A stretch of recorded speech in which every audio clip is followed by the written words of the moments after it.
Good morning, everyone. There isn't a coffee shop in America that each and every table doesn't have one of these on it. And within each and every one of them, you'll find a sweet and low package.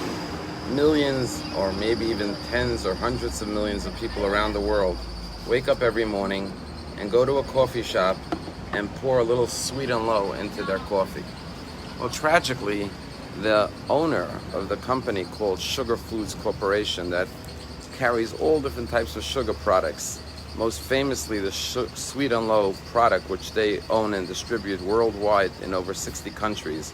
An 89-year-old man by the name of Donald Tober jumped from his Manhattan high-rise apartment to his death at the age of 89. Now, I'm not judging him. He was suffering from Parkinson's, and we don't know his state of mind, and he was obviously very depressed. But I think it's ironic that the person who distributes sweetness worldwide, and millions of people every day enjoy his sweet products, most famously Sweet and Low in their coffee, had a very bitter and depressed life at this stage, to the point that it drove him to jump from his apartment. Now, in this week's Torah portion, we learn the following story. The story is about the Jewish people who were in the desert after crossing the sea, and they did not have any water. And they cry out to Moses and they say, "What are we going to drink?" And they actually named the place Bitterness, Marasa, because they were so bitter because of the lack of water.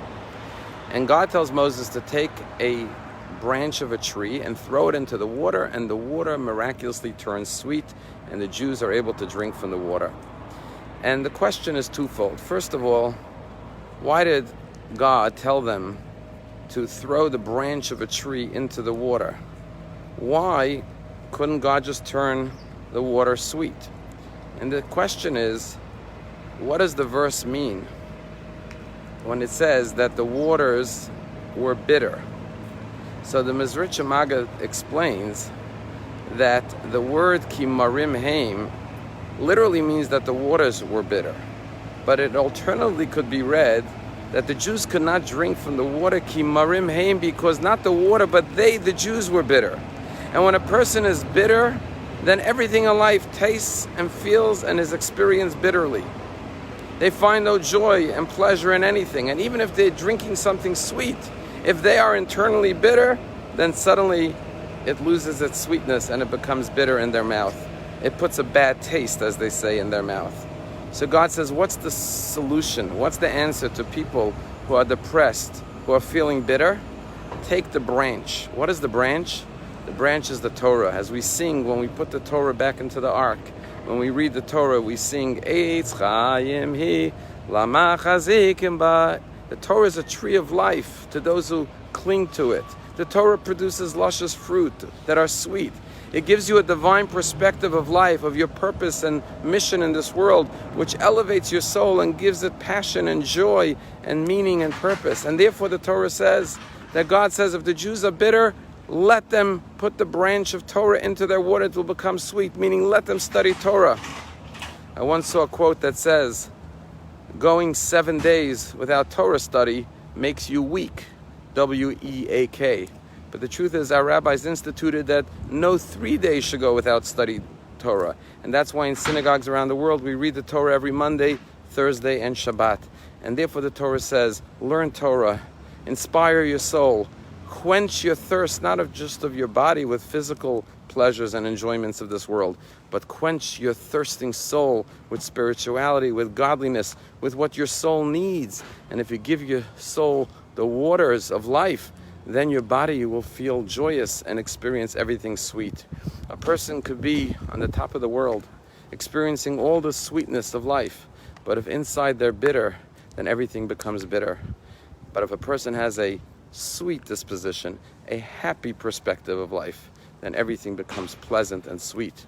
How appropriate this is, because tonight we're celebrating Tu B'Shvat, and I welcome you at 11 o'clock our time to join our daughter and son-in-law, Hindi and Tani, who will conduct, you can watch it here on Facebook or through the synagogue Zoom, a live Tu B'Shvat Seder, where we celebrate the New Year's of trees, from Tzvat, the Kabbalistic town, where this Seder, this Tu B'Shvat Seder, similar to a Passover Seder, explaining all the spiritual meanings of trees and fruit, and thanking God for man being like a tree in the field, will be explained from the city of Tzvat in Israel. And that is the message of Tu B'Shvat. Let us be connected to the tree of life through the Torah, and then our fruit will always be sweet. I tell a story of a man who is traveling along the road, relocating from one town to the other. And as he's relocating, he sees a farmer along the road, and he says to the farmer, "I'm relocating to the town up ahead. Tell me, what are the people like in that town?" And the farmer says to him, "Tell me, what are the people like in the town you're coming from?" He says, "Oh, the people I'm coming from, the town I lived in, the nicest, sweetest, kindest, generous, loving, honest, humble people, just terrific." And the farmer says, "Well, you're going to find that the people in the city up ahead that you're relocating to are just the same." A little while later, a second man's coming down the road, and he stops the farmer and he says, "I'm relocating to the town up ahead. Tell me, what are the people like in that town?" And the farmer says, "Well, tell me, what are the people from the town you're coming from, what are they like?" And he says, "Oh, the most mean-spirited, nasty, evil, wicked, selfish, narcissistic, dishonest people you've ever met." And the farmer says, "Well, the people in the town up ahead that you're relocating to, you're going to find that they're very much the same." And what the farmer is saying is that whatever our perspective in life is, if we have a positive eye, a optimistic, cheerful disposition and perspective, then we see the good and the positivity in everything around us. Because when we're sweet, we taste everything is sweet around us. But if we are bitter on the inside and we see everything negatively, then no matter what we put into our mouth, no matter how sweet it is, no matter how pleasant and beautiful the experiences of people and life around us is, we inevitably always taste the bitterness. It's up to us to choose whether we want to be bitter or sweet. Let's learn Torah and be sweet and experience the sweetness of life.